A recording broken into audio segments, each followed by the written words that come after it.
A Merry Soulsmas to all and a Happy New Year. Santa brought me a sinus infection, so I'm starting 2024 by spilling homeopathic tea from my happy place. Souls bosses and the most epic YOLO swag bussin' beatdowns in their arsenal. In less cringe terms, I'm ranking the best boss attacks. I use such colorful language to indicate I'm throwing brass tacks analysis by the wayside. While I will sprinkle in some boss design perspective, expect a solid helping of being swept away by smokin' sexy spectacle. Eye candy amplified by today's sponsor, Devil May Cry Peak of Combat. Created by Nebula Joy with a helping hand from Capcom, the game boasts all the immaculate Devil May Cry combat you've come to expect. Their ability to emulate the heavy motion the series demands on mobile devices is impressive. Emulated within are all the classic characters, scenes, weapons, and of course, bosses of the series with a brand new plot to bridge it all together. You'll play as Dante, Virgil, Nero, and Lady as you revisit the series' greatest moments. They've done an excellent job recreating the signature gameplay with the easy to pick up, hard to master combo experience at its core. You can perform smokin' sexy stylish aerial maneuvers to juggle opponents, or triple S smash enemies when grounded. Peak of Combat brings co-op and PvP to the table with no pay-to-win elements. Skills and strategy are your only allies. You can purchase the game via my link in the description to the official website for in-game bonuses, discount coupons, and exclusive gift packages. Check out Devil May Cry Peak of Combat today. I'm gonna say it, Horu suffers a lot from the delayed tell, fast delivery nonsense that devolves into a game of memory over reaction. In spite of this gotcha style, I can't help but find myself giggling every time these outrageous animations have me seeing stars. Who wouldn't enjoy this feral meathead pounding your tarnished ass into smithereens? There's something hysterical about watching him cross-slap you skyward, then go Air Jordan for a crushing slam dunk. The hitboxes are absurd, the tracking would make champions stuntier blush, and yet the spectacle outweighs my sense of reason. The second phase's brutal blows may throw balance out of the ring, but I'll allow it for the entertainment value of being tossed in equal measure.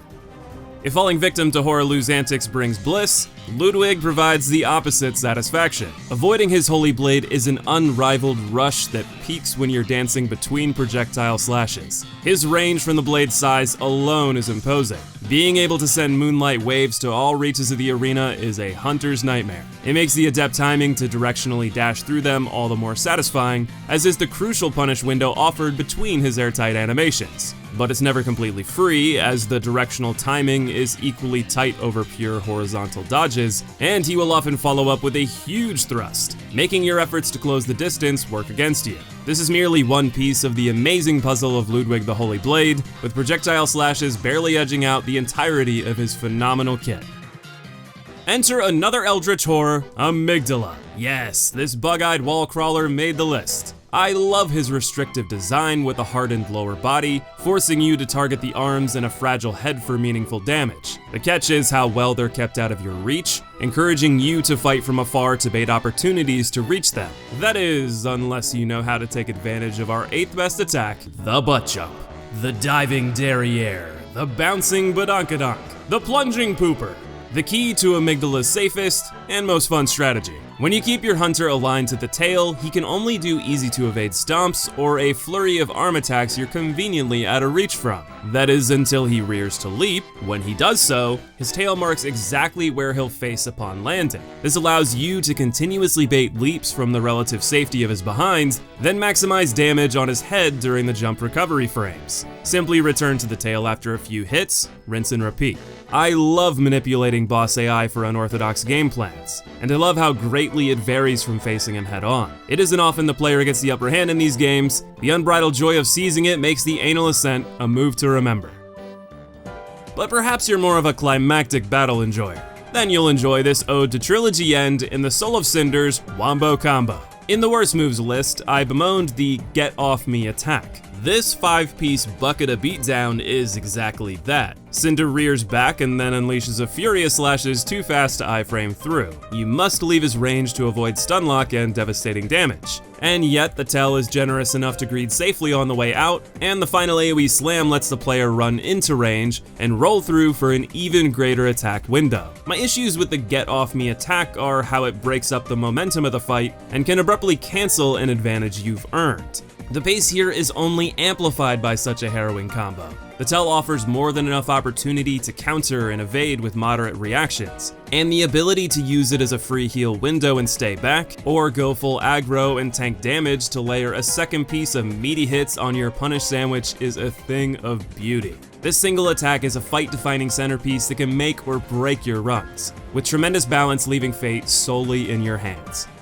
Rightguard Lord of Blasphemy asked the question, what if we took a demanding combo like this and added a variety of ways to evade, gaps in between each blows for the greediest to contemplate, and multiple combo routes to force the player to analyze what's coming next. That's his sword combo in a nutshell. The first hit drives at a horizontal angle that encourages rolling, whereas the second hit scrapes flat across the arena's surface, allowing you to jump in between quick R1s. Then he can go into a large golf swing that can also be leapt over, or a series of dual thrusts to dodge, or even a stab into the ground with a shockwave upon unleashing the sword.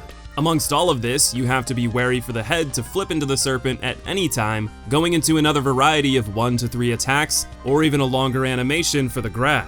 All of this is intricately tied together on an equal playing field for the player with the unique weapon. The framing of the camera brilliantly keeps all these variations front and center, giving every opportunity to respond, which can be safely dodging or finding tight windows to sneak in hits for those who master his battle. It's a wonderful example of how a single string of attacks can become something much greater.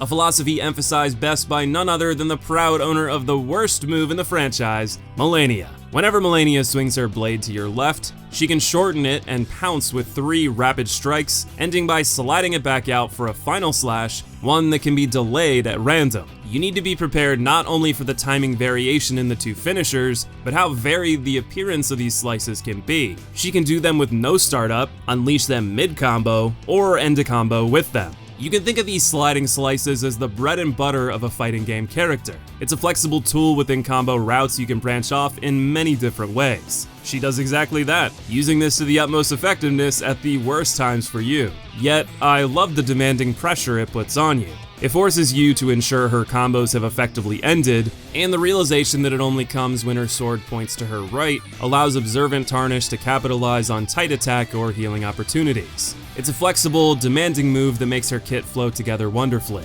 if only other parts of the kit weren't so foul. Though Miyazaki is no stranger to devious mechanics that devastate the player, there's nothing more metal than choking a soul level right out of the player. False King Allant can do just that, but in contrast to Malenia's dreaded dance, the windup for this is geriatric levels of speed. It's a very high penalty move, with a more generous draw time to compensate. Imagine a scenario where you have your damage stat perfectly leveled to wield a strength weapon, or cast a certain spell. Then your greed gets the best of you and your strategy is utterly ruined. I've been the victim of exactly that, and I felt no malice towards the demons siphoning my hard work away. Only shame at how I fell for this tortoise tell. Demon Souls is a hit-or-miss boss experience, but I applaud the lengths they were willing to go to experiment. Brutal punishment with fair opportunity to avoid that fate is what I love about Souls boss difficulty, something Soulsucker embodies tenfold. When I said epic yellow swag bussin' beatdowns at the outset, Slave Knight Gale's jumping attacks were exactly what I had in mind. There's nothing mechanically outstanding about these moves. He has mild delays as he bounces around, adding at least a little spice in with his unique cape mechanic, and later peppering you with his crossbow. The timing to dodge it all is demanding, and for your efforts you get a sizable attack opportunity at the end. It's as well balanced as they come, which is commendable, but I'm gonna be honest. It's here because the sight of this beefed soul sponge amidst a raging storm floating like a god infused with the Black Swordsman's spirit is breathtaking. It's a sight that immediately carved a rent-free spot in my head the moment I was inspired to make this list. But perhaps there's no move I was more excited to share, I expect controversially, than a selection from Guardian Ape. Like Malenia's waterfowl before him, his horrendous grabs skew the spotlight from what is otherwise a great boss. His second phase in particular is one of my favorites in all of Sekiro thanks to his central mechanic, the overhead slam. Dropping the animalistic style of Phase 1, the Headless Swords Monkey trades blows with Sekiro that play into the game's brilliant deflection system. The spectacle of parrying strikes from a creature 10 times your size can't be overstated. Beneath the eye candy is a meaningful reward for skill. Anytime he does a series of slashes, if you were able to perfectly deflect them all, it's guaranteed he will follow up with an overhead slam.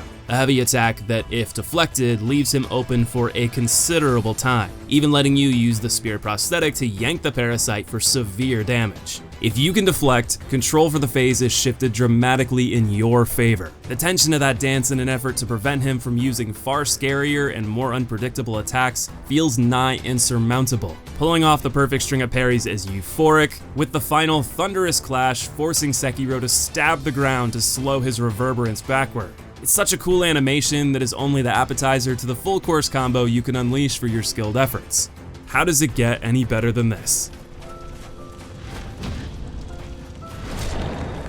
That's how. I will never avoid a flood of chills every time the somber piano flows in as Gwyn soars toward me. The most powerful slash of the series has never, and perhaps will never be, outdone. It becomes all the more hype when you're able to take advantage for a parry to open the battle, though this isn't entirely free, as outside of skilled timing, you need to be ready for a high and low variation of the jump that has different timings. While this is merely the opening to the finale for many in a standard playthrough, I must admit speedruns play a role in my adoration for this attack. Back when I started playing the game, Red Tearstone Ring with Dark Bead was the meta. You could kill Gwyn in 2 hits that were guaranteed if you could land the parry. Imagine being on world record pace and having thousands of people watching you live make the arduous sprint through the kiln, letting a Black Knight smack you into RTSR range. Your heart pounding as you evade all the remaining threats to reach the fog gate, only to have Gwyn use one of 2 terrifying leaps to either end your hopes instantly or become a legend. I've experienced it myself in amateur runs using the Black Knight halberd, and let me tell you, the adrenaline rush is godlike. The Lord of Cinder may fail to maintain his hold over the flame, but his starting swing is something I will always remember dearly as the peak of Souls boss attacks. Thanks for taking this ride through boss attacks with me. I've really been enjoying this foray back into Souls, and I've got one more bite-sized video before I release some bigger Souls projects that I've been working on. Let me know what your favorite boss attacks are down below, leave a like if you also enjoy a good butt jump, and I'll see you soon in the next video.